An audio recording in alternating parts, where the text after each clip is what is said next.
How are you, Raghida? Oh, well, and you. Hello, everybody. Shall we start by asking what's on everybody's mind? Have you gotten a call from the Trump team to ask you to serve yet? I have not. No, I've had my ringer off. I see. And if you do, would you answer the phone? I think there's very little chance that I'll be asked to serve in government. Right. Just because everybody wanted me to ask that question. So we start with that. But I guess there is some people who are worried that in this transition period, there may be developments in the region that would be planned to drag the next administration into it, or to just take advantage of this period to establish new de facto situations, such as people are talking fear of the Israelis launching an attack on nuclear facilities in Iran. Do you think that is feasible, probable, or do you think it's highly not unlikely? Happen? Highly unlikely. Highly unlikely. Yes. Tell us why. Yeah. No. Again, I just think that this is not conceivable. If Israel was going to do that, they would have done it when they had an excuse to retaliate against the 330 missiles that were shot at them, a number of which got through and were quite alarming. The reason why we deployed, of course, the theater high altitude area defense system.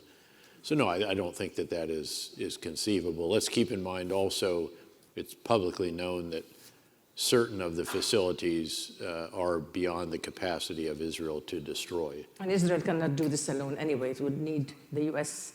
practical help in case this is going to be in the picture. Again, there are certain capabilities that only the United States has when it comes to engaging some of the elements of the Iran nuclear program. Let's stay with Israel a little bit. Obviously, the United States, with whoever the president is committed to the security of Israel. And as we know, President Biden had provided quite a necessary amount of weaponry for Israel to go ahead and do what it's been doing in Gaza and Lebanon. Do you suppose, well, one question you said, do you think the Trump presidency will continue? Oh, absolutely, sure. I think I've been very clear on that. And in fact, I've said, do what you need to do. So I think there will be less of the dialogue that's been going on about concerns over the humanitarian situation in Gaza, the loss of life, damage and destruction to infrastructure, homes, schools, buildings, roads, et cetera. And there will be, look, any president of the United States is the first sentence of every phone call, meeting, and so forth is going to state that America remains unequivocally committed to the security of Israel. And that will certainly be the case again with President Trump. So that's Prince Turki a little earlier, he spoke of something, as he described it, used his word, complicit diplomacy by the United States, by somehow sanctioning or allowing the Israelis to go ahead and do whatever they needed to do, delegating, in fact, the possibility of destroying or destructing, total destruction of the likes of Hamas and Hezbollah. So that, the fact of the matter, some people in the U.S. say, well, that's good riddance, and that's good for us to delegate to Israel to do on our behalf what we would have liked to accomplish from cutting the arms of Iran, the proxies of Iran. Yeah, I don't necessarily see it that way, but what I think is more important is adding an additional dimension to what it is that Israel is seeking to do. First of all, I actually think that Hamas should be destroyed. I think that Hamas is an irreconcilable Islamist extremist organization. And as Ambassador Jeffries knows, when we determined that an organization was irreconcilable, they are going to be detained, and if they refuse to be detained, they're going to be killed. So, and that's how I assess Hamas. That doesn't mean everybody, there's rank and file, there's distinctions and so on. The problem with the Israeli campaign is they actually are not destroying Hamas. They are degrading Hamas very, very considerably, but this is a very significant distinction. Destruction means that you not only render the enemy incapable of accomplishing his mission, but you prevent them from reconstituting. And so, look, I support the objective of destroying Hamas, of ensuring that Hamas cannot ever govern or influence Gaza again, and certainly getting the hostages back. But I'd add that there should be another objective, which should be to provide a better future for the Palestinian people in Gaza in the absence of Hamas. And I'll lay out how that will need to be done, and also how you destroy Hamas and keep them from governing. And it is that Israel, I believe, has to establish security in Gaza. There's a famous saying from one of the iconic figures of the Vietnam War, John Paul Vann, who was very important both in uniform and then as a very senior civilian, who used to say that security may be 10% of the problem or 90% of the problem. Whatever it is, it's the first 10% or the first 90%. There is not security in Gaza. Gaza right now is being run, in as much as it's being run, by guys with guns, by criminal elements, by remnants of Hamas who are able to reconstitute. Somebody mentioned Hamas 2.0. There's plenty of volunteers for Hamas 2.0 inside Gaza, given all the damage and destruction and loss of life. And again, and then some Palestinian Islamic Jihad remnants as well. So you cannot actually deliver humanitarian assistance into Gaza right now in an organized fashion. The World Food Health Program's trucks get hijacked immediately on enter, gunpoint, drivers get out, and whatever group has taken control of it takes it to their favorite warehouse, and you have sort of a wartime economy and so forth. So there is no security. You can't do reconstruction in an organized fashion. You certainly can't restore basic services and all the rest of that, much less get Arab forces to come in and help, or even train and equip Palestinian security forces, which I think is possible to achieve if we work with the Palestinian Authority, vet the possible candidates, train them at the Jordanian International Police Training Center, bring in some of the leaders. Again, we have long history there. It's publicly known that my old organization oversaw the 3 security elements inside the West Bank. And we've used the gyptic, as it's called. We did hundreds of thousands of Iraqi police there back in the day, again, as the ambassador remembers very, very well. So let me finish on this if I could. Unless you achieve security, none of this is actually possible. And by the way, you can't truly destroy Hamas because they're going to keep reconstituting. Now, Israel has achieved something very significant by taking control of the Philadelphia corridor, the southern border between Gaza and Sinai, because that prevents the use of the Rafah crossing as a transit point for weapons, ammunition, explosives, other material, as it used to flow through there and through the tunnels underneath the southern border as well, which is how Hamas was able to build up such a formidable military capability, and also 350 miles of subterranean tunnels and factories and so forth under there. So how do you achieve security? And I had this conversation with Minister Gallant a number of times, and frankly was disappointed to see him fired the other day. I believe what you have to do is what we did during the surge in Iraq, when we changed from what Israel is doing now, which can be described as clear and leave operations. In other words, would go into West Rashid, would clear the neighborhood, and then would either leave or would hand off to Iraqi security forces that during the course of the Sunni Shia civil war could no longer hold territory. They were too beaten up, they were not combat effective. And with this beginning of the surge, the biggest of the big ideas was we must secure and serve the people. We can only do it by living with them. We're going back into the neighborhood. 77 additional locations just in the greater Baghdad area alone, which we had to fight for. And then we would create gated communities. You remember, we used to tell the Iraqi people that it costs a lot of money to live in a gated community in Florida, and we're giving it to you for free.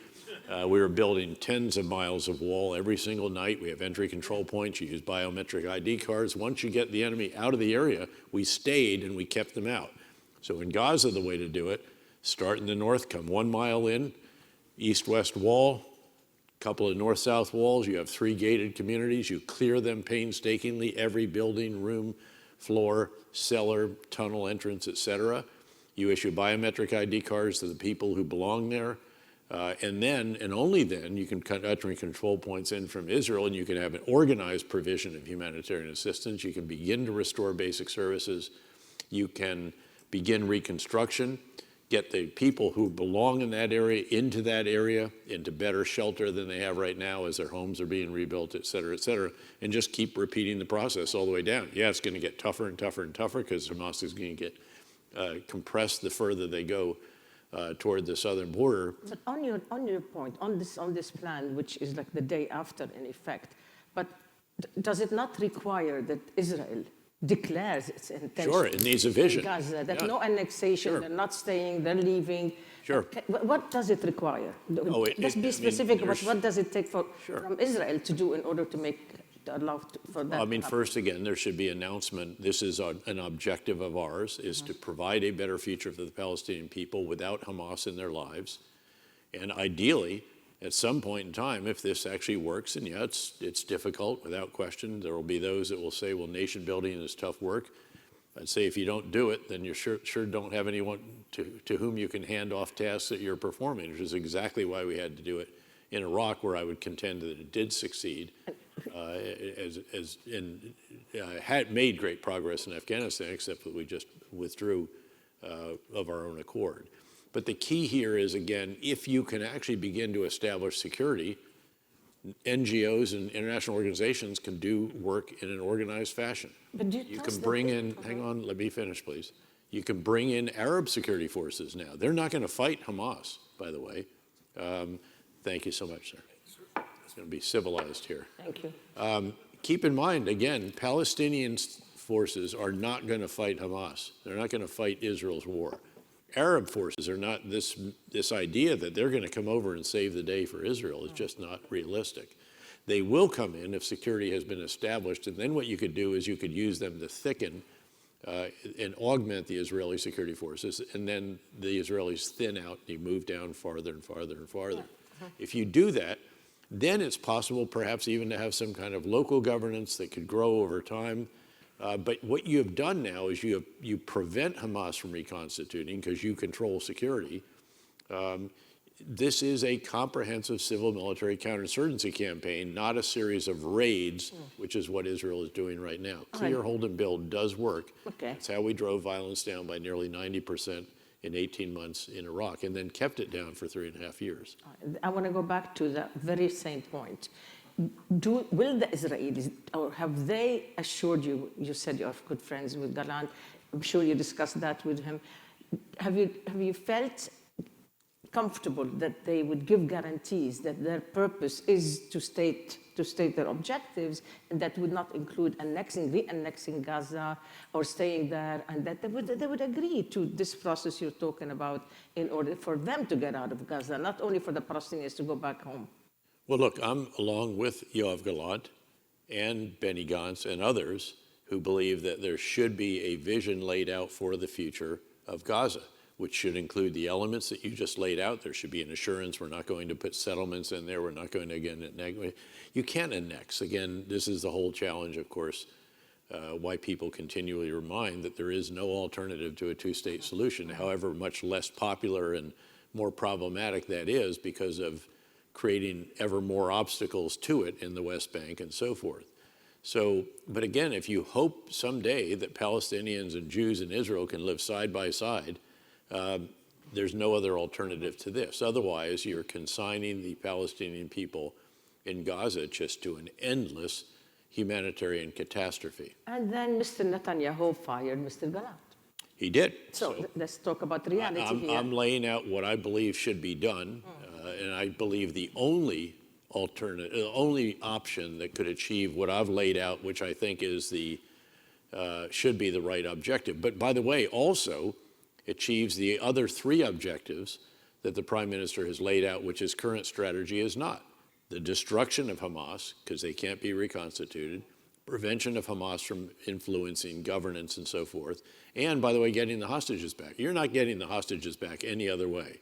The conditions for release of all the hostages would be Israel leaves and never comes back.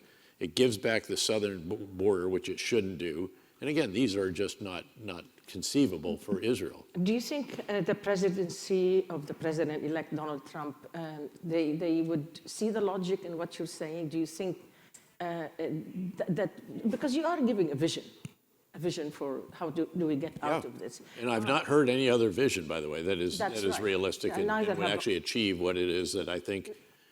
Neither have I, but I mean, we know right now, without going into names and will so and so, but you know how the administration is shaping up. We know few people. Do you feel that they would take on such a vision, or do you fear that they may have something else in mind, which is to listen? I'm not going to speculate. And look, I don't know the views of many of the people on this particular issue. Yeah. I haven't discussed it with them. We still don't know what the full team is going to be. We don't know if they're all going to be confirmed or not. So, we have no idea who the NSC principal lead for the Middle East is going to be. Could be Joel Rayburn, in which case I think actually he would understand what I've laid out, because he was one of the individuals who helped as we were designing what we did in the surge. Yeah, we all know Joel Rayburn. Sure. But I asked that, and I have great respect for him. I want to finish my sentence. Mumtaz. I wanted to make sure to finish that sentence. صحيح. I'm curious about this more so because, we've heard from a couple of ministers in Israel, and we have also an ambassador appointed, an American ambassador to Israel, who have not shied away from speaking about annexing the West Bank. In fact, this is a new development that is rather scary for some of us.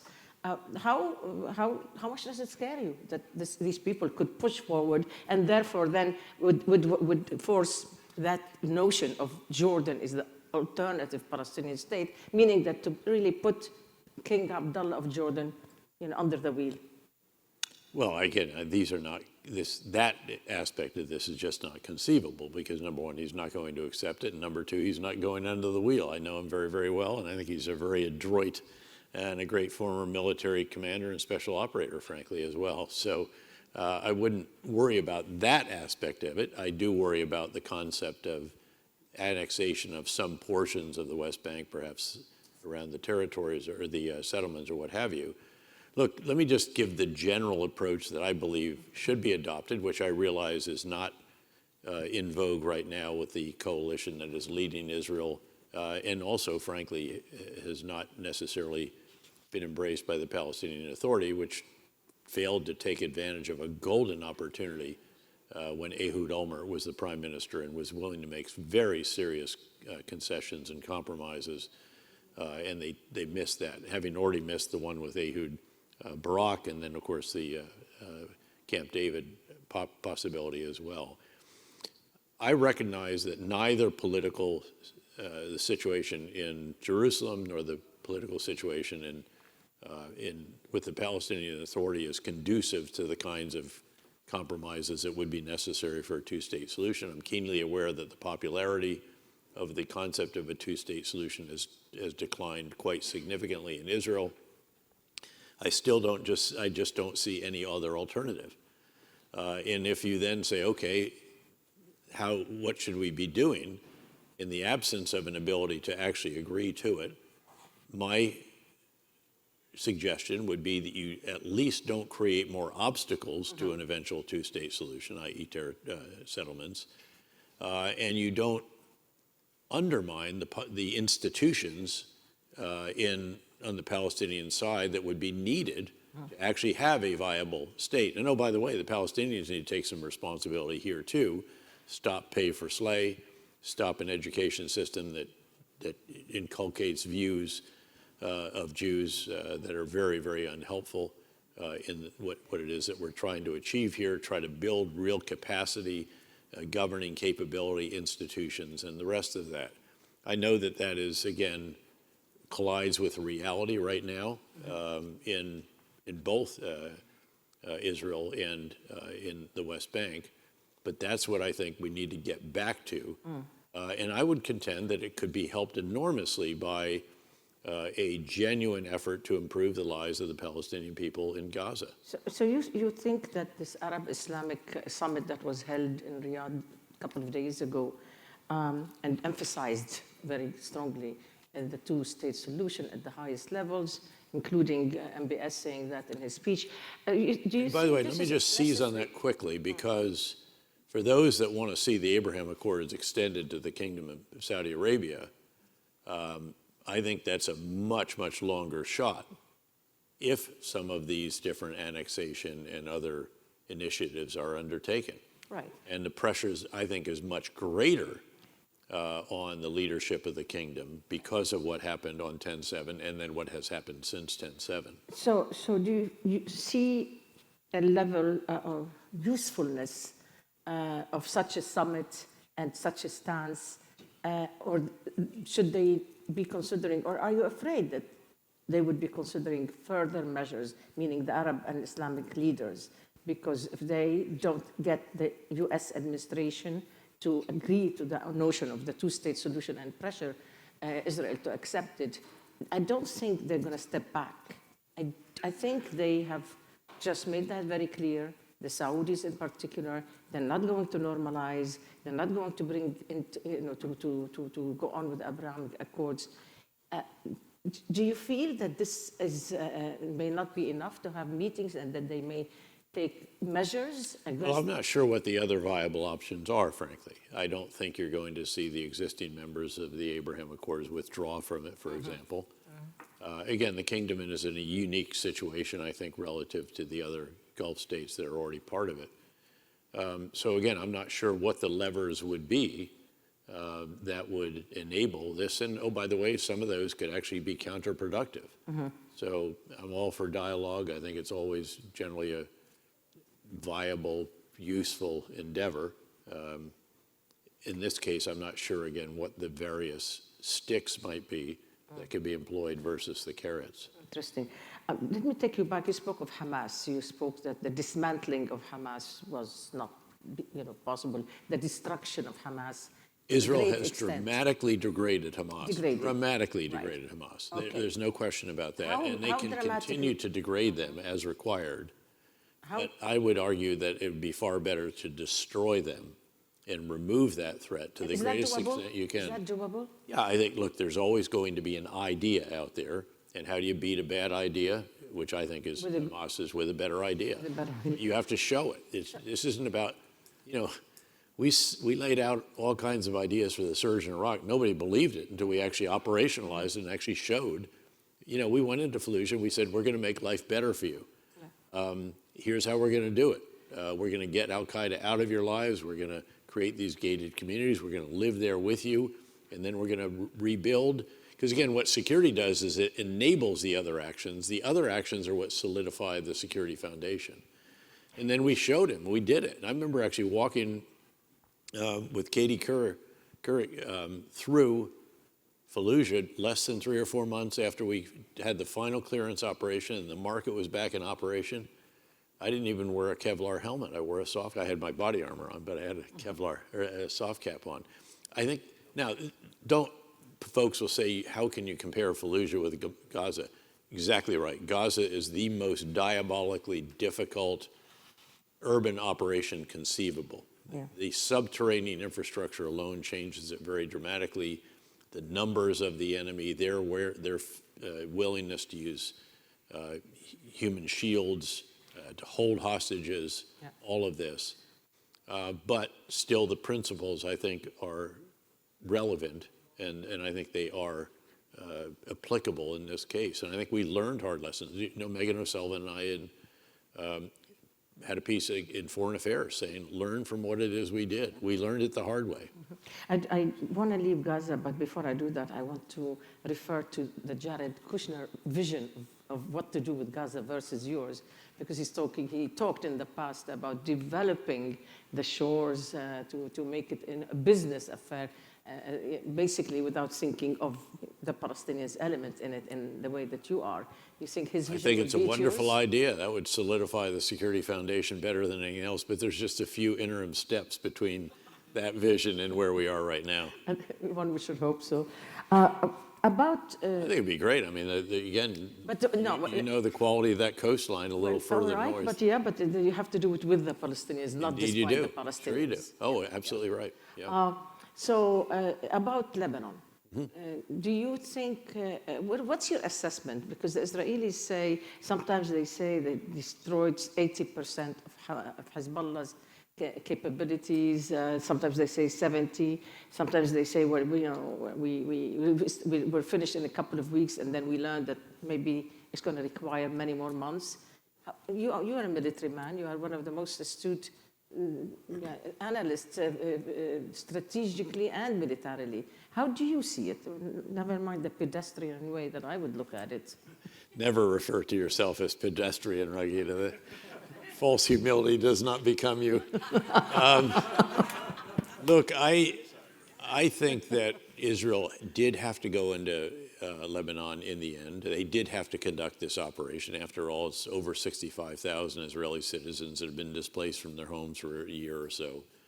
And Hezbollah represented such a very significant threat. Keep in mind, they had roughly 150,000 missiles, rockets, drones, other projectiles when this war started. And they are now assessed to be down somewhere below 30,000, 25,000. That's an extraordinary achievement. That still is a very significant number. So the other achievements of Israel have been dramatic. They haven't just decapitated the Hezbollah leadership. They've, depending on which assessment you take, 18 of the top 20 leaders or whatever, the leader, the successor, on and on. Mm-hmm. They've decimated the Hezbollah leadership. Thousands of individuals. Again, a pager was a sign of that you're important. I'm sure they were all fighting over the pagers until they blew up. And it's very well known that, again, that how this all worked, this sort of front company that bought the pagers from Taiwan and, of course, altered them in certain respects and then sold them to Hezbollah. Hezbollah was convinced, of course, rightly, that they couldn't be on cell phones because they can be geolocated. So they switched to pagers, and obviously if you were somebody in Hezbollah, you had to have a pager, and that was a sign that you were important, including, of course, the Iranian ambassador. Yes, the Iranian ambassador to Lebanon. Nasrallah was, of course, underground. But in any event, what's less well known is that what triggered the explosions in these pagers was an encrypted message which could only be decrypted with two thumbs like this right in front of your face. So how effective that obviously was. Beyond that, then, with the destruction the next day, or the explosion the next day of the walkie-talkies, which was the next means of communication, Hezbollah's command, control, and communication capability has been so dramatically degraded, I'd say destroyed, but it will over time be rebuilt. So, and you can't prevent them from doing that. They're still right now sending missiles into Israel. Well, it's not finished. There's no question. No, there's volleys of missiles that are going in every day. Okay. If you all want to track this, by the way, the greatest place to do that is the Institute for the Study of War, on whose board I sit. In fact, LinkedIn, every night I sort of summarize what they put out. But the maps are very effective in showing literally how many rounds were landed in that 24-hour period. That is covered in their reports. And there's still, but what has not happened, which is really important, is Hezbollah has not been able to coordinate the kind of overwhelming thousands of drones, missiles, rockets at one time that could have overwhelmed the very sophisticated Israeli air and ballistic missile defense system of Iron Dome, David Sling, Arrow, and so forth, and now THAAD as well.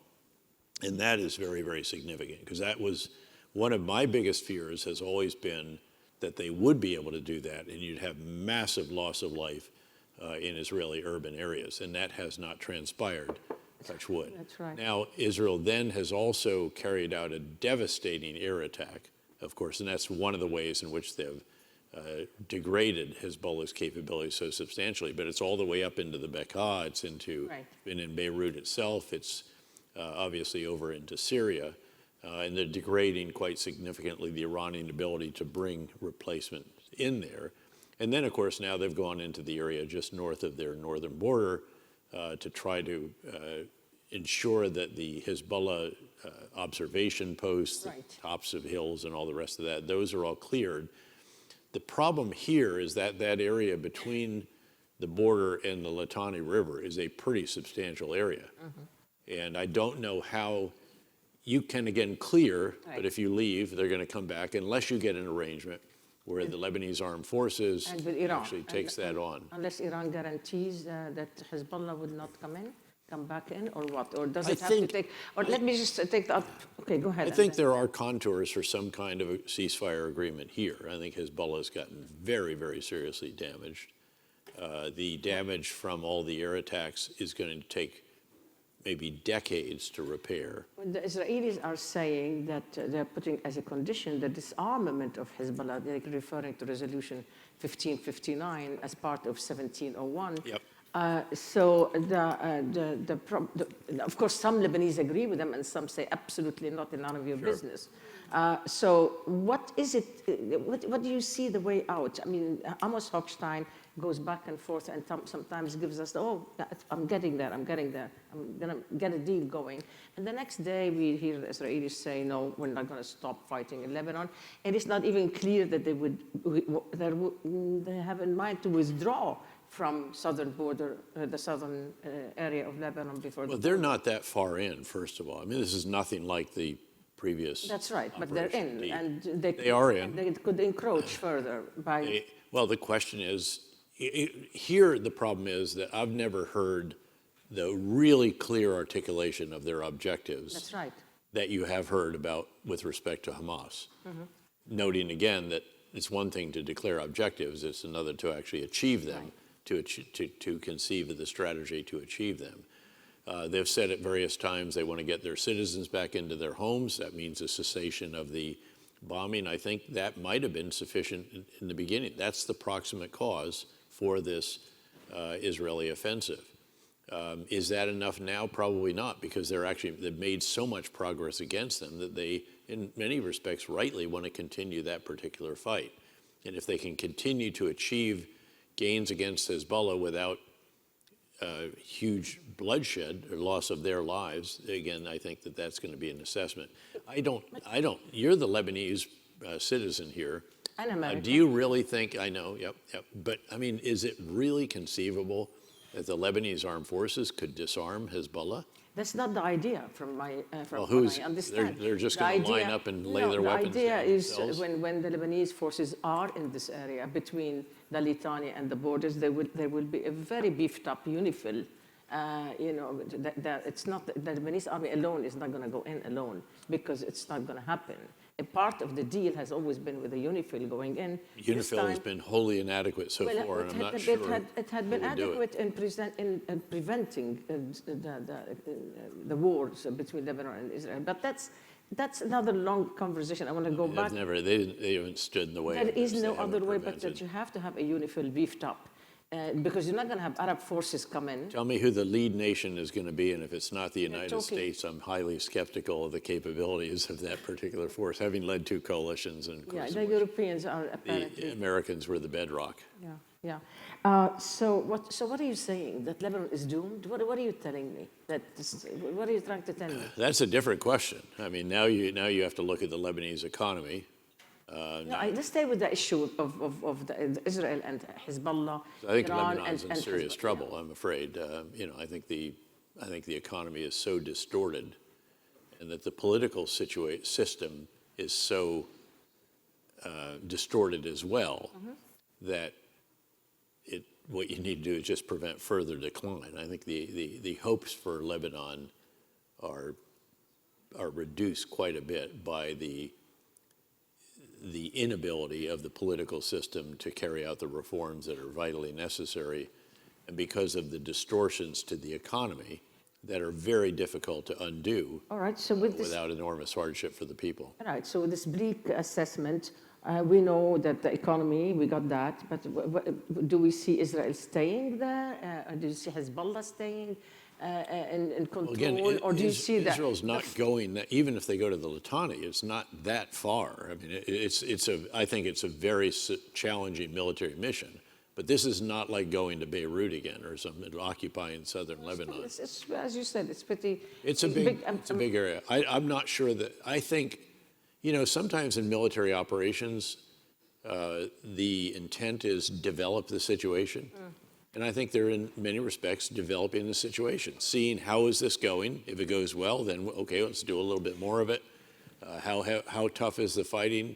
What can we do? What options does some degree of achievement give you? This kind of stuff. So all we hear right now in this optimistic talk about we're getting there, sometimes by Hochstein himself and sometimes by Lebanese officials quoting Hochstein, that, we're almost there, about a ceasefire in Lebanon, solving the issue with Hezbollah. Now that Iran is terribly weakened, it's going to agree to further, to deliver Hezbollah even more.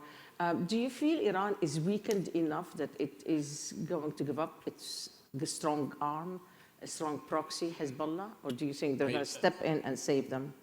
I don't think we're at that point. I think that Iran is trying to figure out how to step in and save them. It's not as easy as just deciding to do that, given how much more Israel is doing to degrade further Hezbollah's capabilities and also the ability to resupply and rearm and re-equip and so forth through Syria. Iran, I think, is in a pretty difficult situation. They know that they're probably going to experience tougher sanctions. People ask, why are we allowing Iran to export 1.5 million barrels of crude oil and distillates per day? It's pretty simple. Domestic American politics. Right. If you sanction that and prevent that from happening, price at the gasoline pump is going to go up prior to a presidential election, and the people who are most criticizing you for not being tough enough on Iran will be the ones that criticize you on reigniting inflation. Is this going to happen That's in done now. elections? Oh yeah, I think so. What's going to happen? Explain it a little more. No, I just think you're going to see a much more comprehensive effort to pressure Iran.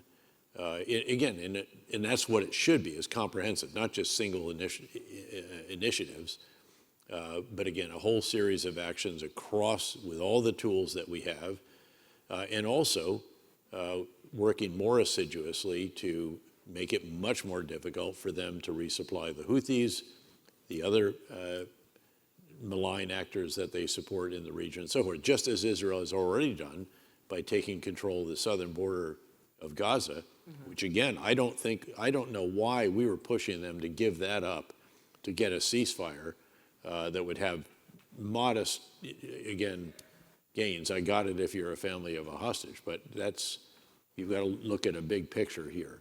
And again, we seem to have this, we always want to have a cessation of hostilities. Well, sometimes it's better to keep fighting. Right. And in this case, I think that they also need to add the additional elements of the strategy that I've laid out. I think we've talked before about strategic leadership. Right. You have to get the big ideas right. You have to communicate them effectively. You have to oversee the implementation. You have to determine how to refine them as the situation evolves. In this case, Israel has some of the right big ideas, but not all and not enough. And they certainly haven't, therefore, communicated that. They got to get the big ideas, add the big ideas that I have discussed, without which there is no vision, that's no sustainable vision for the future. But that's strictly on Gaza. The big ideas, you haven't developed them yet on Lebanon, because you didn't give me any vision for Lebanon. You think that, are you thinking it's... I don't think it's that clear yet. I mean, the vision for, the vision for Lebanon is we continue to support the LAF. We want to help the government. Right. We'd like to get reforms done, all this. No, yes. How much of that is realistic? And that's the challenge. That's less complicated than rebuilding Gaza. With respect to Hezbollah, continue to degrade them, continue to prevent the rearming of them. This is a develop the situation moment, I think, that I'm not sure Israel actually anticipated they'd be this successful. And what happens when you are all of a sudden successful, then you start to think, well, why don't we keep going and see what more we can achieve? Well, that makes me ask the question, are you worried that Mr. Netanyahu would think of himself as the little Napoleon conquering the Middle East and having it his way to the extent of his biblical vision of where is Israel? As the villain on the House of Cards, the British version of the House of Cards used to say, you might say that, I couldn't possibly comment. Well said. So about the potential, we know where Mr. Trump stands via Iran. So we don't, as you correctly pointed out, that you think there will be comprehensive effort for sanctions. Like he said, In all honesty, though, drag them to depending on who bankruptcy. is actually his Middle East point person, and Say it again? depending on who his Middle East point person is. And we don't know that yet. And we've had a number of nominees now that were not necessarily on the short lists of many of the pundits that are paid to But didn't he identify appoint that. somebody to the, as an envoy for the Middle Well, East? there's an envoy, yeah, but I'm talking about who's the person in the NSC staff that's going to be the next Brett McGurk or what have it. Right. So then June, like, where do you stand on this? Some people saying Mr. Trump would be tough enough with Iran that even if he's dragged by Israel, for example, to partner and you know, sort of go militarily that way, he will go. He will engage against Iran with Israel. Or the other point of view is that no, he will be only satisfied with ways to drive them to bankruptcy. A or B? It's neither. I think what's interesting about the situation, if you compare and contrast the current administration, what you have is sort of the mainstream Democratic national security team, very experienced, been around a long time, pretty coherent view of the world, and generally, again, a degree of consensus among them. What we're seeing, I think, as the new administration begins to take form, is a combination of some who are considerably hawkish and have considerable influence within the Trump orbit, and they're proponents of peace through strength and in some cases pretty aggressive action. And then there are others who are the voices of restraint and play to his, I don't want to start new wars, I want to end wars, if you will, the isolationist approach that is a little bit of the part of some wings of this party, their interpretation of America first as opposed to the America first but not alone. So I think there's going to be a bit of a tug of war intellectually over this. It'll be by individuals. There's going to be some personal back and forth here that you haven't seen in the current administration. And that does not imply that I agree with everything the current administration has done, because I don't. And some here will recall that I don't even register to vote, much less support candidates of either party, and I advise members of either party. Before the thought escapes my mind, we have here Iran with its doctrine that is totally dependent on using the proxies in Iraq, in Lebanon, in in Syria, etc. It's the doctrine of the proxies. Certainly some capabilities on their own, let's not forget as well. But yes, they prefer to operate through proxies. True. But it wasn't a proxy that took out 5% of the world's oil production when they struck up Cake Oil facility. That's right. It was Iran. It was Iran. Right. But do you think that they will be winning? Because with the administration, with the Biden administration and with the Obama administration, they like to engage, giving the idea. When not with the Obama administration, they put their foot down and they said, "Don't touch my proxies, don't touch my regional behavior." And the Obama administration agreed. But with this last administration, current administration, they somehow turned a blind eye on Israel destroying the proxies. So do you think the Iranians are now, because they are weaker, would they be willing to alter their doctrine and be more willing to give them up? Yeah, or do you I'm think skeptical of that, and it stems back to the conversation with Qasem Soleimani I've recounted here before, which was a reminder, this is when we were in the Battle of Basra and President Talabani, of all things, Iraqi president, goes and meets with the commander of the enemy just inside Iran up in Suleimania. And he comes back and he said, well, I have a message from Qasem Soleimani for you. And it was, General Petraeus, you should understand that I, Qasem Soleimani, control not just the Quds forces, but the policy for Iran when it comes to Iraq. And also, oh, by the way, while we're at it, Syria, Lebanon, Afghanistan, and Gaza. So the point is that the policy is controlled.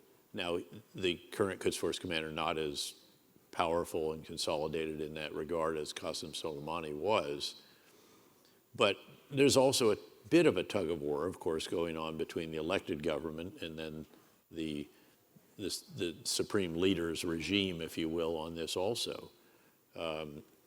Everybody there is a hardliner, but some are less hardline than others, and I think the elected president would probably be in that camp, and might be willing, again, in the hopes of getting out from under sanctions, reviving the economy, providing better opportunities for the Iranian people, something that is much less of a concern of the deep state, if you will, of Iran. I think it's very important to remember that the Iranian regime is really, really substantial. And the idea that you're going to carry out regime change somehow is probably a bit fanciful. And oh, by the way, even if you could, we probably need to be a bit measured in our optimism about what might follow, given what has happened, a couple of the regime changes that we brought about, and then others that were brought about by the Arab Spring. I've got 8 minutes, so I need to absolutely get answers to 10 questions. Let's see how we do that. We have a pact, a very serious one between Iran and China, which is comprehensive, 25 years. Well, and they're working on one with Russia now, because they're supposedly ready to sign it in December, I think. Look, I don't like what's developing in terms of the arrangements between China, North Korea, Russia, and Iran. I think it's very worrisome. It's starting to smack of the kinds of blocks that you had during the Cold War. I don't find the Cold War analogy all that explanatory when it comes to the U.S. and China, given the huge difference in the economic relationship. But I think that's a worrisome development. What should the U.S. do about it? Should the U.S. strengthen its security arrangements and relationship with countries such as Saudi Arabia and the United Arab Emirates? Like they've been asking. I think we should strengthen it with our existing allies, our existing partners, our potential partners and allies, wherever they are. I think, in fact, the current administration did quite a bit, I think, to reassure allies in NATO. Philippines back in the fold is a very important development, worked on that in a number of other cases, and I think the same should be done with respect to the Gulf states.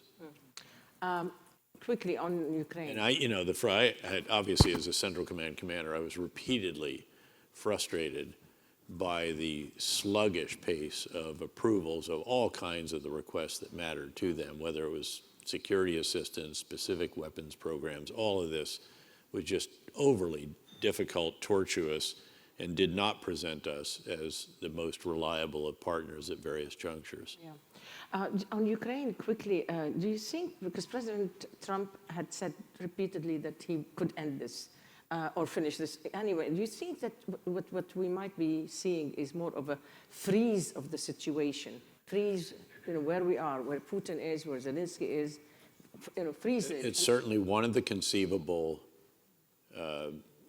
arrangements, if you will. The problem is that for Ukraine to give up 20% of its territory that's occupied by Russia right now, I think they would need to have a U.S.-led or NATO-led security guarantee and a pathway to the EU. If that were the case, I think that is something that would be worth pursuing. I don't think, however, that Putin is going to agree to that.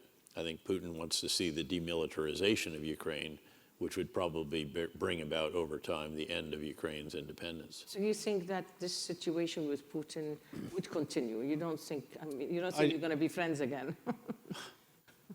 Seriously? No. No, look, what I think we should be doing is enabling Ukraine to negotiate from a position of strength, which would be by helping them change the dynamic on the battlefield so that Putin finally recognizes he cannot achieve additional gains at acceptable costs.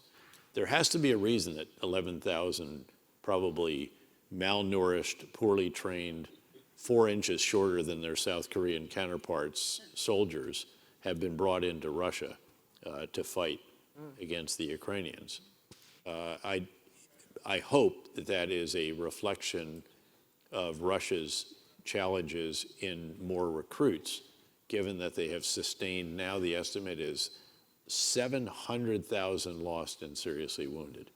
Now, is that sustainable over time? I hope the answer to that is no, and I hope that Russia's mothers and fathers, even as they watch a year's salary dangled in front of their military-age son, that they will start to say, no, not our son. I cannot, but it's not fair of me if I don't ask you something about Iraq, because it is a place that means a lot to you. And Ayatollah Sistani had taken some very interesting positions in the last 10 days, I believe 10 days, 2 weeks anyway. And so has the government. And they've shown a bit of resemblance of saying to Iran, stop it, we can't go there. Tell me, where do you see this going? Are they going to succeed with that? Or? Inshallah, I certainly hope that they do, but I do have concerns about the evolution over the last year or so of the influence exercised by the Hashd-e-Shaabi and by their political wings, if you will. As we have discussed before, Iran has long sought to Lebanonize Iraq, Right. to have a really strong and powerful militia on the ground so they can get what they want if they have to, at least in the areas about which they care, and then to have an equally strong coalition in the parliament to prevent legislation they don't want and to promote that which they do want. And they've never quite achieved that. The coalition in the parliament is not that cohesive all the time, and of course there are large Shia elements that are not part of it. Muqtada al-Sadr comes to mind. And then even the militias themselves, they're different elements, not always all working together to the same aim because they respond to different leaders. So, but I am concerned nonetheless about the power and influence that the militias and the political wings of these groups deploy in Iraq. And I'm very, very concerned about it. This is the pressure that has forced Iraq to negotiate this agreement with the U.S. that gradually we're going to draw down and eventually we're going to have our military, although maybe there's ways of defining this and so forth. Look, this was the mistake that Prime Minister Maliki made. He never should have insisted on the departure of our military forces. Now, the truth is we could have kept them there. We just wouldn't have had a parliamentary signed status of forces agreement, which I thought was a bar that was far too high to get over. We never should have established that. And the irony is, of course, at the end of the Obama administration, they had 5,500 troops back on the ground without a status of forces agreement signed by the parliament because the Islamic State was threatening in establishing the first ever caliphate in modern history. So, no, I'm concerned about it. And the irony is that Iraq is, in many respects, doing pretty well. Yeah, it's true. The infrastructure improvements, I mean, they're making boatloads of money. Yes, not all of it's going to where it should. Oh, sure. Corruption in the process. Tell me about it. But, so, the flus has always been a blessing and a curse. I don't know who's worse, they or us than Lebanon. I think they are the masters of corruption, and then we come second in Lebanon. Yeah, please go ahead. But again, the progress in a lot of ways has really been quite striking and quite dramatic. And if they can just navigate these kinds of challenges, it has so many blessings, the land of the two rivers, the Balad Rafidain. If you can get back to capitalizing on those, get the education system going again, rebuilding the infrastructure, developing other industries than just the crude oil, they have a really bright future. Last thought, last question, actually. Since you used the word worry, concerned, caution, what really worries you most about the state of the world now? I mean, where are the areas that scare you? And sure. Since it is my last question. So you're going to make it two questions. No, this is what I told you about this before. I said one question mark per question. Then you have to let me put it out there. If you don't answer it, I'll ask it the second time. Are you worried about the polarized United States of America Sure, to the extent of danger, danger in the United States? Oh, I think it's very challenging. And I think it's challenging domestically in trying to get the kind of compromises that are necessary and agreements. The situation for Donald Trump as he enters office is much more challenging than the situation he assumed in 2017. 2017, the debt to GDP ratio was going down, not up. Debt to GDP was about 75%. Now the debt to GDP ratio is going up very significantly at a time of full employment when it should be going down, and it's over 100%. So the pressure, and by the way, interest rates are much higher. It used to be it didn't much matter because real interest rates were zero. Now the interest rates are still significant, and so it's the biggest single expenditure in government now is servicing the debt, surpassed the spending by the Pentagon.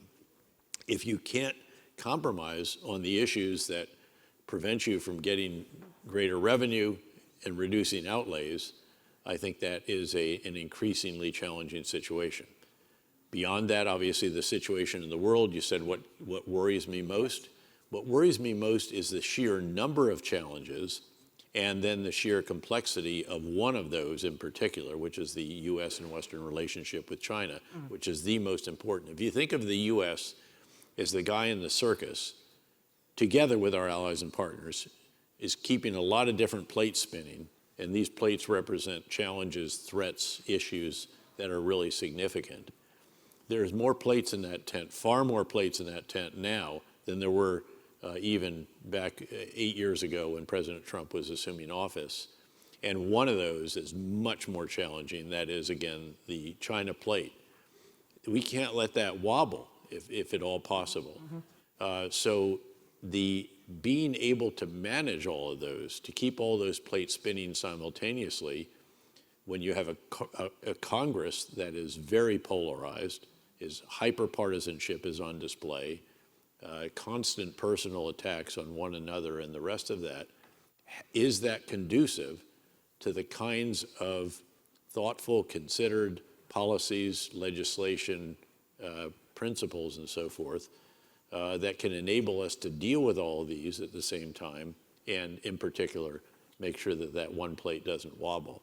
And I think that's a challenge, and that the polarization, the partisanship, the hardening, the ossification, really, of our electorate, where, what is it, 47% has this and 47, there's not much in the middle. The House of Representatives, which used to be like this, has pulled ever further because of a result of gerrymandering, which makes districts bright red or bright blue, and therefore then the election that matters most is not the general election, it's the party primary. Right. Who votes in the party primary? The activists. So you get pulled further to the left and further to the right with each election, and then the incredible injection of money, and then on top of that, what are essentially partisan news media, and people dwell in the silos of one or the other, and then social media where you do the same.